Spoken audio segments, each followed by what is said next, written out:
What do we think about current economic conditions?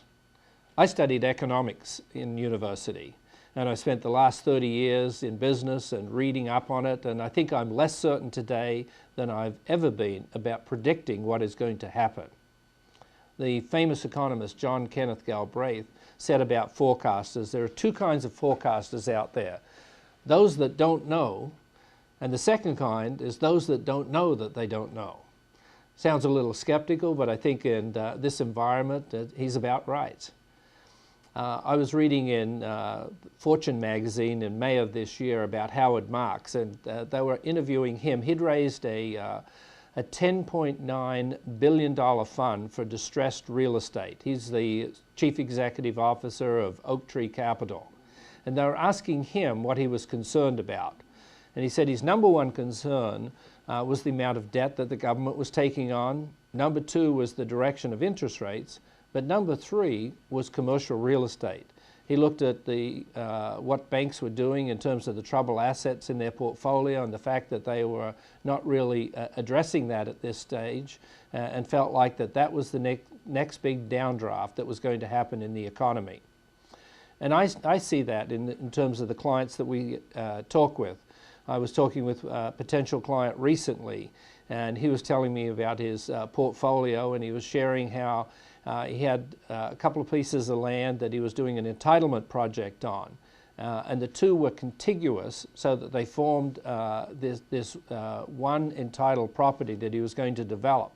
And two different banks had the loan on, each had 50% of it. But to make sense, you needed to have the whole property. And one of the banks had foreclosed on him and taken back the property.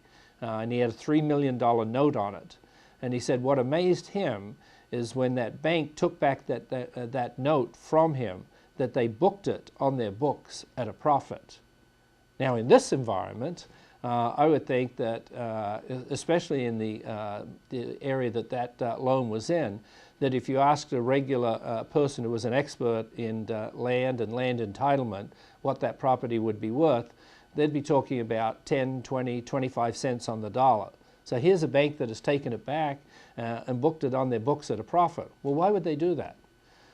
Well, they need to. You know, they couldn't afford to take the hit. They had ratios that they had to meet, and so it's probably not the most ethical thing, but they booked it on their books at a profit just so that they get through the short-term issues. And that's the challenge that we're facing with banks out there, that they have lots of assets on in their portfolio that really are not worth the value that they appear on the books.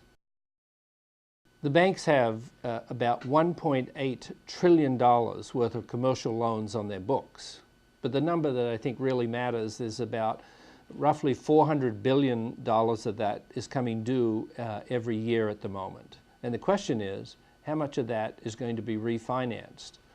You know, we all know what the default rates are and what the non-performing rates on those loans, and they're all increasing at the moment. And so if a client's loan matures and it's a bad situation, obviously there's no hope of getting that refinanced at the moment. But I think what is surprising a lot of clients out there, that they feel like they have a good situation, they have a good asset. Let's say it's a multifamily, and you know it's all rented out. The cash flow is good, and they think they're in a pretty strong situation. They go and chat with the bank, and the bank says, "Well, actually, we have a problem here. You know, the asset used to be worth $24 million, and now it's worth $19 million, and you need to come up with more equity because it doesn't meet the loan-to-value covenant. And so we need you to put in $1.5 million, or you know, give us some more collateral." And that's exactly where the clients are challenged. They don't have the cash, they don't have access to cash to be able to put it in, and they don't have any more collateral to give up. And so even in good situations, we're finding clients are challenged in terms of getting refinanced. So what do I think? I don't think it really matters what I think. I think what matters is being able to come alongside a client and help them with their troubled asset. And that's what I really know that we can do.